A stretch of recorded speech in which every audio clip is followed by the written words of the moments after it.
Hi, this is Dr. Hansen with Infinity Health. A lot of people ask about the question surrounding Botox and facial aesthetics, etc. So I decided to put another video up about that. I've seen other videos where I've run specials or have other explanations, but we're going to specifically talk about botulinum toxin. The brand names would be Botox, Dysport, Xeomin. The basics behind that is that it is a chemical derived from a bacteria. And the chemical is produced by the bacteria. That's the way the bacteria actually affects us and injures us. So Clostridium botulinum is the name of the bacteria. And it is related to Clostridium tetani. So as you know, tetanus is where you get an infection with this particular bad bacteria, Clostridium tetani, maybe from the proverbial rusty nail puncture. It's not usually that anyway, but the bacteria is in the wound, and as it develops, it starts releasing a chemical, a toxin. Well, that chemical toxin circulates the bloodstream, and then we get tetanus, lockjaw as it's called in some instances. Can be fatal. Clostridium botulinum, the one we're talking about here, acts similarly. However, its toxin that's released will be causing respiratory failure, will be causing muscle paralysis, which then you can't breathe. So you can get the Clostridium botulinum through a wound also, and the Clostridium spores develop, and the toxins developed in the wound, spread throughout the body, and you can cause respiratory paralysis. We can also get it in bad canned goods. We don't really see that because of good quality control in general these days, but it is still out there. So a can that's all bloated and distended, it may actually be populated because of some imperfection in manufacture with Clostridium botulinum. So at that point, within this can, Clostridium botulinum is developing, and it's creating this toxin. And if you eat what is in this can, now you're ingesting this toxin, which can cause really significant illness. Maybe not as bad as a wound-borne illness, but it can still cause a pretty serious illness related to the oral ingestion of the toxin. So you don't want to do that. So those are the basics of this bacteria, and the fact that we get this toxin, which has medical and cosmetic uses, from actually bacteria which is potentially deadly. However, the toxin that we use for medical and cosmetic purposes is a certain subtype of the chemical, and a chemical that's found to be extremely safe for human and animal usage for that matter. So the good medical uses are, if you imagine somebody who has a spastic muscle disorder, if you inject this into the spastic muscles, you relieve it. People that have spasm of the eye muscles, that's how this was originally developed. That scientists found that if you gave this botulinum type A injection into the muscle, you don't kill the person, they don't have respiratory arrest, but the muscle spasm relaxes, and their visual axis, visual acuity is actually better. Then other medical conditions, spasms of the bladder, people that have certain neuromuscular disorders where they have a lot of spasms in the muscles, it's really helpful for them.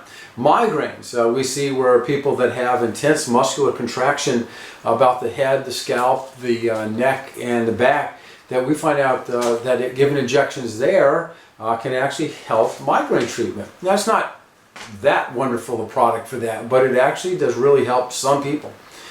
The one that I'm most commonly asked about is the cosmetic use. You know, how can you take this cosmetic usage from a bacteria where it produces a toxin that's potentially deadly? Well, again, the subtype that's used in the processing is not an issue. What's used is the type A toxin, and that toxin is in a very purified form. Mine is the one I use. The Botox is manufactured here in the United States, and it's a genuine and high quality control. The way that works is, as you may suspect, wherever you have some muscles that you want to calm down, for example, deep forehead muscles, if you have muscles in and around the eyebrow area where you have a deep furrowing, and also muscles around the eye that cause the crow's feet on the wide side, you might think if I inject those muscles I paralyze those muscles. Well, you can give enough to completely shut down those muscles so there's zero wrinkles. Most of the time we don't do that with people. We'll use a certain amount to just kind of at least soften the wrinkles, soften the deep furrows, and that gives the appearance of a more youthful look. When you can still have some muscles of facial expression, but they're not as pronounced in the fact that they don't create deep furrows or deep wrinkles. So we do that, and when the product is administered, it takes about 2 or 3 days for the full effect. So you don't see it the first day of the injection. The duration, on average, is 3 months, maybe 4 months. And it doesn't just abruptly stop, but you'll notice that your wrinkles are starting to slowly return, and maybe that's sign for another repeat injection. Really no side effects to the product. There's a consent we go through with people about potential side effects. I mean, we're sticking with a needle, albeit an extremely small needle that most people probably couldn't see from 2 feet away. But it's a needle. There's potential for infection, potential for bleeding. Exceedingly rare. Yes, some bruising sometimes. There's no permanent paralysis that develops from this. Nobody has allergies to this. And the way this works is that this chemical simply blocks a process where the nerves are talking to the muscles and telling the muscles to contract.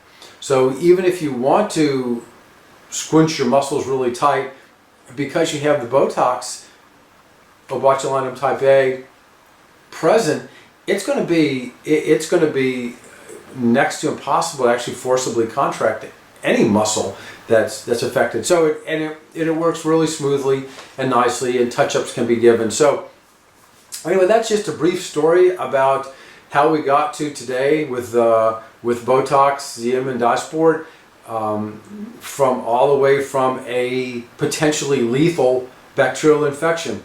So that's the scoop on that. If you like the video, or even if you don't, please like us. Additionally, subscribe. Please subscribe to the channel. Really want to bump up subscription processing, so that way you get notified of other videos that come up without having to be notified. And additionally, please share. You're welcome to share this with anybody, even if you're not a direct primary care member. This is really for public consumption. So thank you again for listening, and we will come up in the near future with another topic for you, and any suggestions, please let me know. Thank you for listening. Bye.